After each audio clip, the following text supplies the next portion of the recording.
Hi, Dan Sullivan here, and this video I'm going to be doing a review for 10 Cloverfield Lane. 10 Cloverfield Lane is the surprise spiritual successor, as it's been called, to the monster movie hit Cloverfield. It tells the story of Michelle, who after, surviving a horrific car crash, wakes up in this bunker underground, and John Goodman is there keeping her there, it seems, and it tells a story of how, she tries to figure out what's going on, if it is the end of the world outside, if John Goodman is telling the truth, or if he's actually just some crazy nut job trying to, keep her underground. Directed by Dan Trachtenberg in his directorial debut, the film stars Mary Elizabeth Winstead and John Goodman and John Gallagher Jr.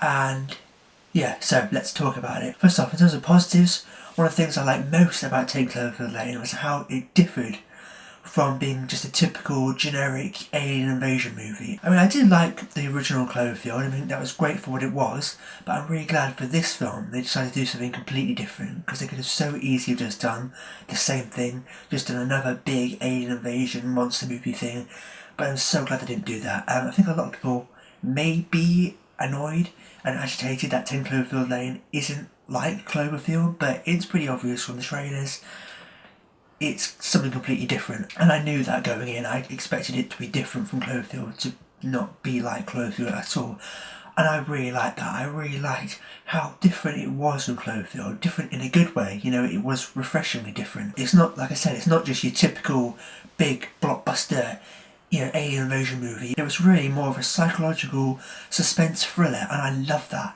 I love it when the films combine sci-fi with thriller. They're two of my favourite genres, and just them together just make just a recipe for my favourite films. It is still kind of like a sci-fi alien invasion movie, but it's told in a very different and unique way. It's kind of like a sci-fi alien invasion movie in disguise, in hiding as a psychological suspense thriller, like I said, and I just love that. I love it when films take a concept like, something like an alien invasion and just tell it in a very different way. It just makes it all the more interesting to watch, kind of like what Unbreakable did for the superhero movie, told that in a very different way. It's similar kind of thing here. It's very contained, it's just in this one place, this one environment with just these three characters, but I really love that. Not for one moment do you think, oh, we're just in the same place, it hasn't moved yet, or we just got there's only three characters. You didn't think that until after I came out of the cinema. I was like, oh yeah, it was just in that one place with those three characters, but it's so good. The story is so good. It's so engaging. The characters are really kind of, interesting and multi-layered that you're engaged the entire time. You don't get bored for 1 second. It was kind of like Ex Machina in that way, in that it was just set in the one place with just the three characters, and I really like that. I love films like this, where it's not some massive big thing. It's scaled down in this one place with just these few characters. And I think it works much better like that, because it's not some big, crazy, over-the-top, action-packed extravaganza. It's scaled down and it's more focused on the characters, it's more about the story and it's more character-driven, and I really like that, I really appreciate that. And another thing I really like, one of the best things about the film, I think, was just the ingenious use of tension and suspense throughout the film. And when I knew it was going to be like a horror, thriller, tension-filled, suspense kind of film, but I wasn't expecting it to be as, tense and suspenseful as it was. I mean, it really kind of just caught me off guard in certain parts. It was really quite shocking and surprising. Like I said, that really caught me off guard, because a lot of films I go to see, I can kind of see certain shocks and scares and surprises coming from a mile away, and it just never takes me by surprise and never actually genuinely shocks me. But with 10 Cloverfield Lane, it did genuinely shock and surprise me in certain moments. It caught me off guard. I found myself jumping, and I was like, wow, just credit to you. This must be a good film, because pretty much all the time I can see shocks and scares and surprises coming from a mile away, and it never takes me by surprise. But with this film, it did. And even things I knew were going to happen, like I knew there was going to be a car crash at the beginning, even that took me by surprise. And like I said, things like that, usually I can see coming from a mile away, but it just suddenly happened, and it really caught me off guard and gave me a fright, and I was like, whoa. And I just love that about this film. And it wasn't cliche, it wasn't, formulaic and predictable. It took you by surprise, and it genuinely shocked and surprised me numerous times throughout the film. And it just shows how good the script was and how well directed it was that it did that, because like I said, most of the time films like this don't, surprise me, because I can predict what's going to happen. But Cloverfield Lane, it was just so well done. Like I said, it wasn't formulaic and predictable. It kept me on the edge of my seat the entire time, because I never knew what was going to happen next, and that was what's so great about it. And also, another one of the biggest positives I can give this film is the performances by the cast. Even though it's just three of them, they're all really great, but my fellow standouts have to be John Goodman and Mary Elizabeth Winstead. John Goodman was just great as Howard. You could never put your finger on what his deal was. You were constantly kept guessing as to what his true motives were. One minute he was friendly and accommodating, and the next minute he would just snap into this genuinely scary and unnerving kind of crazed psychopath. And also, Mary Elizabeth Winstead as Michelle was just a revelation to me. I mean, I've seen her in other things, but I think for me this is one of the best performances she's ever given. She was so good in this film. She really took me by surprise. She was so terrific in her role, and her performance was so utterly believable and convincing. She wasn't just your typical damsel in distress, all helpless and scared and didn't know what to do. She was extremely resourceful and intelligent, and she had initiative as well. From the moment she wakes up in the bunker to the very end of the film, she's constantly thinking as to what to do. She's constantly thinking up new ways of how she can get out of the situation she's in. She's constantly doing things to try and escape and solve the problems she's facing, and I really like that. She never once just gives up and loses hope and breaks down. She's constantly doing things to try and aid her in her escape, and I just really like that, because a lot of the time in these horror thriller films, you get characters that are just so unbelievably dumb and stupid, and you can just tell it's a film. And the script is just so bad, because you're just like, what the hell are they doing? They're just like stupid idiots.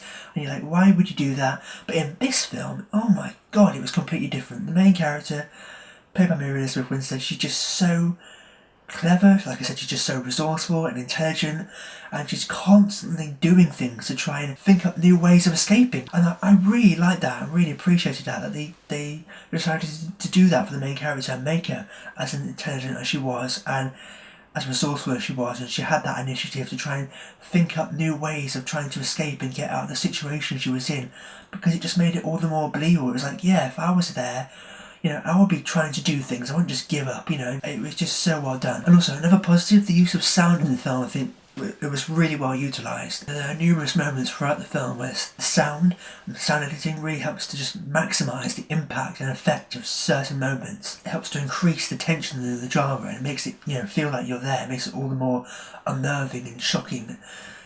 Certain sounds. Like, for instance, when he's opening the door to her cell, it's always a really loud, like it almost like sounds like a scream, and it helps to elevate the kind of drama and the tension in that way. Also, the editing. I think the film was really well cut together in order to achieve the best possible viewing experience. It was so well edited. I think it's not often I take notice of something like editing, because it's kind of usually editing is something you don't really pick up on, because it's kind of invisible in a way unless it's really badly cut together. But with Cloverfield Lane, I think it was really well cut together. The visuals with the sound, and yeah, it was great. Made it all the more effective to watch. The car crash at the beginning being a particular highlight, as well as the escape sequences throughout the film, when we just cut back and forth to extreme close-ups of Michelle, and it shows us how frantic and scared she is, and also helps to put us into her shoes, and it was just really effectively done in that way. It's all up close and personal in those sequences, and it's just really kind of uncomfortable and unnerving to watch. Coming on to the negatives I have with the film now, I do have a couple of little negatives, nothing major really. One is just a particular moment in the film where there's just an extended dialogue sequence between Michelle and the other guy there, played by John Gallagher Jr., and it's not, badly written or boring to watch or anything, but it did feel like it went on a little bit too long, and it did drag a little, and it kind of slowed the pace down of the film just for a moment there. I feel like maybe they could have cut that scene or trimmed it down a bit, and because it was primarily just to flesh out the backstory of that other guy who she was in prison with, and I don't know if that was really necessary or not. And also the ending of the film, I didn't dislike the ending. I did think it was necessary to have that reveal at the end, because it was kind of like a payoff from the great build-up that we had, but it did feel a little like it was tacked on, and I just can't shake the feeling that they decided to change the name, put Cloverfield in the title, and then they just decided to shoehorn that ending in there. It did feel a little bit like that. I mean, like I said, I did like the whole sequence and how they ended the film, but it did feel a little rushed. It did come about all of a sudden. It did come about all quite suddenly, and like I said, I couldn't shake the feeling that maybe they just decided to shoehorn that ending in there after they changed the title. I don't know, but I do think it was necessary to kind of have that connection there to Cloverfield. And yeah, and also it kind of sets up a bigger follow-up perhaps. I don't know if they are going to do another one after this, but it kind of hints at a sequel at the end there, so maybe. I don't know. Okay, so there we go. That was my review for 10 Cloverfield Lane. Overall, I really liked it. I thought it was a great film, a great suspense-filled psychological thriller. It's not like Cloverfield, so if you do want Cloverfield 2, a big action-packed monster movie, then this isn't it. But if you like films that are, more kind of scaled down and more character driven, focused on the story, and you like a sci-fi film that's told in a more kind of psychological, suspense-filled thriller kind of way, then I'm sure you'll absolutely love this film. Like I said, I do have some little nitpicky issues with it, but overall I thought it was a great film and I just absolutely loved it. I'm going to give 10 Cloverfield Lane 4 stars.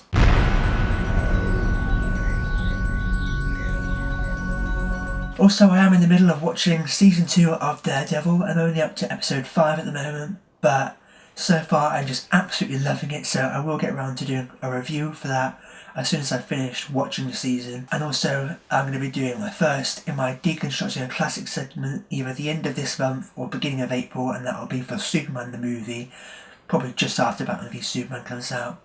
But yeah, if you like this video, make sure to click subscribe to see more. But for now, I've been David O'Sullivan. I'll see you next time.